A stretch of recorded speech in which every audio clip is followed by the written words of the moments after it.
Now let's build some arguments. Categorical logic.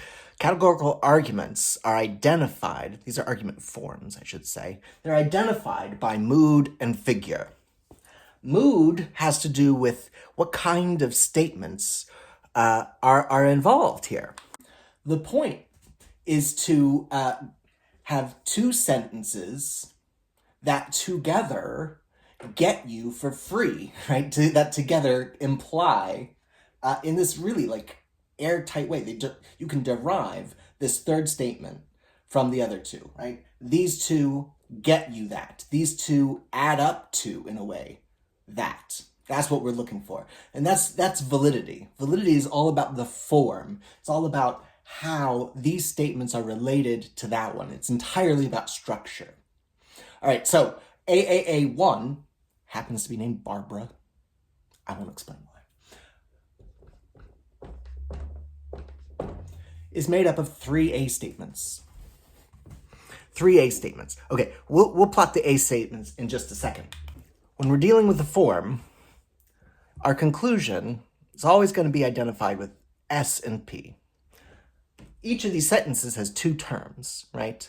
So what we're going to end up having is three terms total, each used twice, right? 2, 2, 2, 6, 3 times 2. All right, so in the conclusion, we have subject predicate of the conclusion. The subject and predicate are going to appear here. The predicate appears in the first sentence. The subject appears in the second. This is arbitrary, just like our decision in this country to drive on the right side of the road is arbitrary. It works because we're all doing the same thing. So we can identify this as this because we're all doing the same thing. That same thing, arbitrary. We could drive on the left side of the road just as safely if we all did it. We could identify it differently if we all did it differently. But what I'm saying is P goes here, S goes here, and then it's joined by a middle term. Now, where the middle term goes and where the other terms go is what the figure tells us. The first figure puts the middle term in this diagonal, and then the P and the S fill in the gap there. The second figure lines the middle term up on the right side,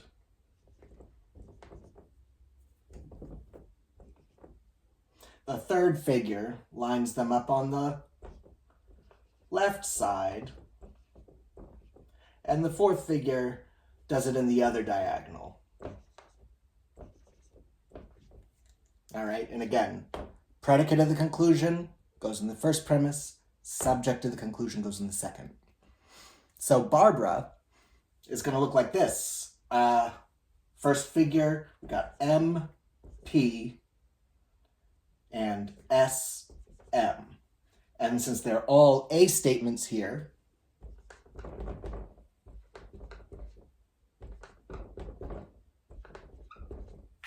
so Barbara asks us to go, and we'll evaluate whether this is valid. I'll tell you it's valid. We go from an A statement and another A statement to another A statement. So we go from all M are P, all S are M, and that allows us to infer that all S are P. Now, why is that valid? Why is that a good inference? Let's look at it with a Venn diagram. We got subject, predicate, and middle term, okay? Now, what we're gonna do to check for validity, right? And again, validity is about whether the premises get you the conclusion. We're going to plot the premises on our Venn diagram, shading in this case, because they're all universal. We'll plot the premises and see if so doing also plots the conclusion for free without having to add anything. If that works, if plotting these lets us find that, then this is a valid inference.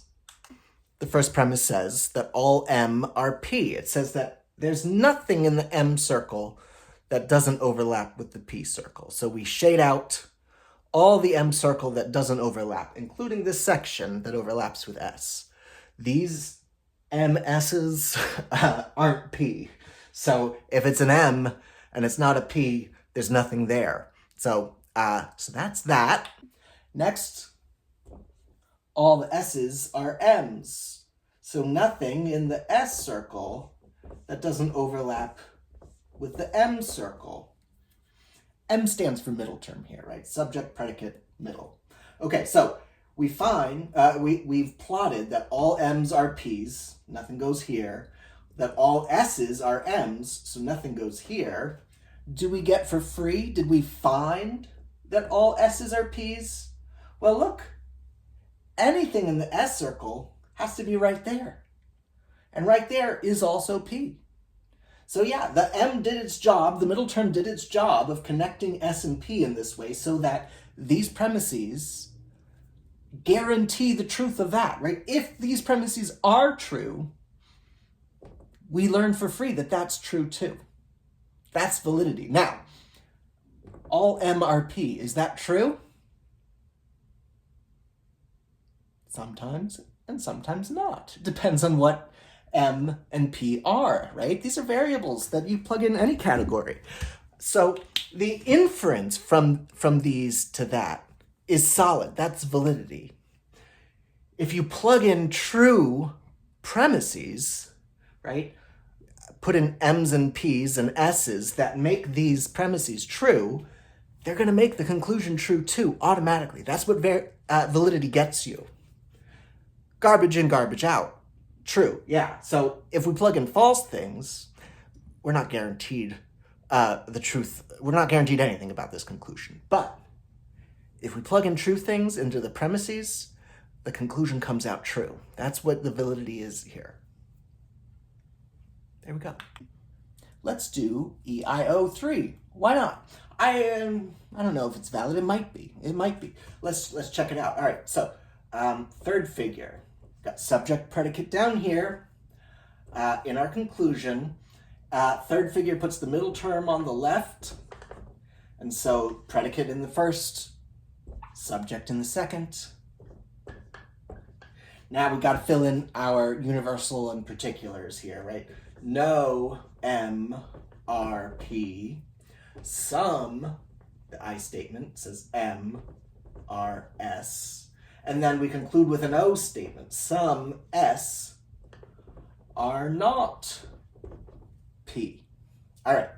Now again, let's plot the premises and see if so doing plots the conclusion for free. No MRP. Nothing in the overlap. Notice we're just looking at, really, the M and P circles here, right? No MRP. That there's overlap with S happens, of course, but, we're making our statement. We're shading the empty space with regard to M and P. Some M are S. Now remember, some we indicate with an X. Some means at least one. At least one thing in the M circle goes in the S circle. So there's at least one thing in the overlap. Now, let me point out, even if these were reversed and we had a particular and then a universal, we want to plot the universal first. We're going to shade before we X. And the reason is this, right? If we did it the other way, then, where would we put the X? Would we put it on this side of the line or on that side of the line? We get some ambiguity. And we can remove that ambiguity more easily by shading first. Now, if the ambiguity remained, we would put the X actually on the line, saying, hey, some S is M, but I don't know if that at least one S that's M, is P or not P. I don't know. It's ambiguous. We represent that ambiguity by putting it on the line. But when we do the universal first and then the particular, sometimes we get rid of that ambiguity in advance for us. So that's good. All right, we plotted no MRP, shading the area that has to be empty. We plotted some MRS, putting an X where we know there's at least one. Do we get for free that some S are not P? Hey, look, we do. That one. See? Some S are not P. That S is not P. We found it. It's valid.